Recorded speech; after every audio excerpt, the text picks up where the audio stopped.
اولاد هغه وخت نعمت ګرځي، هغه وخت ستا دپاره دغه اولاد نعمت دی چې ته د دغه اولاد د ماشومتوب څخه ښه تربیه وکړې. همیشه موږ خلکو ته وایو چې اولاد دپاره لویه مدرسه، غټه مدرسه چې کوم ده هغه د مور او د پلار غیږ ده. ځکه قرآن کې الله سبحانه وتعالی فرمایي وامر اهلک بالصلاة واصطبر علیها. بابا یا د کور مسؤله پر تا باندې لازم دا ده چې ته د خپل کور اهل او عیال دا پر لمانځه باندې امر کې. که هغه لمونځ نه کوي ته باک نه پکوې، دا هم ستا مسؤلیت دی. د قیامت په ورځ به دغه اولاد تا ته وایي چې بابا زما د لمانځه وخت و، تا زه نه وم امر کړی، د هغې بېدینه بې لمانځه زه راغټ سوم او زما عادت په دغه بېدینۍ و او په دې بې لمانځۍ وږی سوم، بیا ما د لمرګ پر لمونځ وکړي نه وکړي. د دې مسؤل څوک دی؟ حدیث کې راځي نبی کریم صلی الله علیه وسلم روایت دی، دا روایت ابن عمر رضی الله تعالی عنہ نقل کر دی، متفق علیه روایت دی. نبی علیہ الصلوۃ والسلام فرمائے کلکم راع وکلکم مسئول عن رعیته. پتاسو کې هر یو دا یو شپانه یاست او د هر یو څخه د خپل ماتح په باره کې د قیامت ورځ پوښتنه کوي. دلته د مسئول کس مشابهت نبی علیه الصلوۃ والسلام د یو شپانه سره ورکړ، لکه څنګه چې د یو شپانه سره د ډیرو انسانانو مال او بزې او پسونه ورسره دي او دته یې باقاعده تنخواه او معاش ایښی دی. که چیرې دغه شپانه د دې رمې ښه حفاظت او ساتنه د هر لوري نه وکړي، هم به د لیوه څه کوي، هم به داسې ځایو څه راګرځي که چیرې دا رایله سو یا پښه یې ماته نه سي یا مرداره نه سي یا بله نه سي. دا د شپانه مسؤلیت دی. کله چې رمه راسي د هر د رمې مالک چې کوم دی هغه پر د خپل مال باندې ګرځي، که مال عیبجن و فورا د شپانه څه پوښتنه کوي ولې یا ورک هم ورته وایي زما پلانکی حیوان چیرې دی؟ جواب به د شپانه وایي. دا د کور مسؤل یا د بچانو پلار یا د کورنۍ او د فامیل مشر دا د دغه شپانه حیثیت لري. د قیامت په ورځ به د ده ماتح د ده بیبیګانې د ده اولاده د ده لمسیان د دې ټولو پوښتنه به د دغه مشر او د کور د مشر څه کېږي. دا د نبي علیه الصلوۃ والسلام روایت. ځکه هر یو د خپل رعایت مطابق مسؤول دی. که بادشاه دی د هغه څخه به د خپل رعایاو پوښتنه کېږي، او که چیرې خاوند دی د هغه څخه به د خپل بیبي یا د هغه رقم د خپل اولادو پوښتنه به د قیامت په ورځ الله سبحانه وتعالی ځنې کوي. که خادمان لري او د مالک دی د دغه مالک څخه به د خپل خادمانو غلامانو پوښتنه کېږي چې تاسو سره څنګه رویه کول. ورې د اولاد ډېر ښه روزنه غواړي. بدبختانه به ووایو موږ نن د اولاد روزنه چې کوم ده په خپله په لوی لاس خرابه کړې.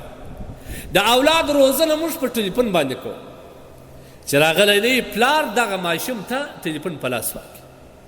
ګوره دا رقم دی لکه په خپل لاس ماشوم ته زهر ورکوه.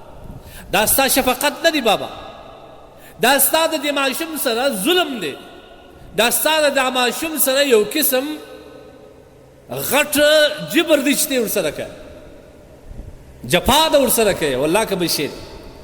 او دا واورئ نبي علیه السلام وایي لیس منا من لم یرحم صغیرنا. زما د امت څخه نه دی چې زما د امت پر ماشومانو نه ورحمه دی. رحم یوازې دا نه دی چې پر سر لاس وتړي، رحم یوازې دا نه دی چې دته پیسې ورکړه، رحم یوازې دا نه دی چې په نس یې موړ کړه، دا ټول رحم دی. لیکن در ټولو بهترین رحم دا دی چې د دغه ماشوم ښه تربیه وکړه. ځکه شاعر وایي یتیم هغه نه دی چې د هغه مور و پلار وفات سوي وي دی یوازې پر مځکه باندې ایله وي. یتیم هغه دی چې مور و پلار ژوندي وي او دی بې تربیې په معاشره کې لوی سي، دا در ټولو غټ یتیم. ځکه د مور و پلار غیږ د ده لپاره مدرسه وه، هغه مدرسه د ده لپاره بنده وه، دی د هغه مدرسې څخه اخراج سوی و پر بله لار باندې تللی. بیا به د کلي په مدرسه کې د کلي مدرسې زما د ګلیانو د دا کوڅو لوپران مراد دی، په دې کې به بیا دا کسان سره اوس دا غټېږي، یا به په بازارو کې یا به د وخت هغه د فاسقانو سره رالویږي، بیا به د زمانې یو فاسق خالي ځای به دی ډکوي. دا ستا اولاد. دا ته وګوره په دا بازار کې چې دا کم غلط مخلوق دی، یا فاسقان دي یا قاتلان دي یا ظالمان دي یا نشیان دي یا په هر مرضي چې اخته یي، د دې معلومات وکړه دا به خامخا زموږ او ستاسو په کلي کې د یو چا ځي، زموږ ستا په وطن کې به د یو چا بچی وي. دا د کومې خوا راغلی؟ دا بابا ستا د نه تربیې څخه، دا ستا د نه روزنې څخه. قرآن کې الله سبحانه وتعالی فرمایي یا ایها الذین آمنوا قوا انفسکم واهلیکم نار. اے مؤمنانو ځانونه هم د اوره وساتئ، خپل اهل عیال هم د اوره وساتئ.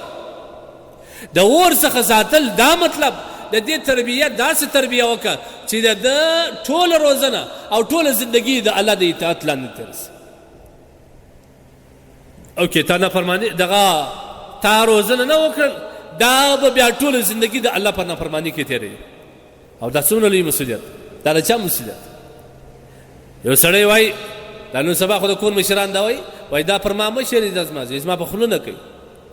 زه تا ته یو مثال درکوم، ته پلار یې، ته پر دا خپل اولاد باندې ډېر رحم لرې.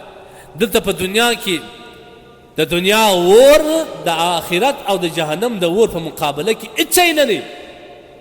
دا یو سکروټه ده د رحمت په اوبو پرېمنځل سوې ده راغلې ده. د دې څه حال دی؟ تاسو یې ځای لیدلی چې اور اخیستي؟ څومره ګرمایش لري. که ستا زوی یا ستا بچی یا ستا لمسی یا ستا د کور یو وګړی، ستا د کور یو وګړی اور بل وي، دی اور ته روان وي، ته خالي په دې قول باندې اکتفا کوې، په دغه راګرځېدو باندې ته اکتفا کوې چې زویه مور ځه مور ځه مور ځه، دی روان وي، بس ته په دغه باندې پرېږدې. خو زه ورزغلې خلکو ته وایه چې دا زما زوی را وګرځوئ، دا په اور باندې ځان سوځوي، دا ځان غلا کوي، دا ځان مړ کوي، خپله هم سزغلې د الله سره کشې کالي پر سره، او د نورو خلکو څه هم د راګرځېدو دپاره مدد غواړي، هغه هم د لاسو د پښو کشوي او د دې اوره بچوي. نو بیا تا دته ظاهري ژوند او حیات ورکړي، لیکن که غواړې چې خپل بچي ته ابدي او حقیقي او اخروي حیات ورکړي، هغه په دا خبره باندې ته نه خلاصېږي چې ما ورته ویل چې مه کوه دا یې کوي، نو زه څه په وکړم؟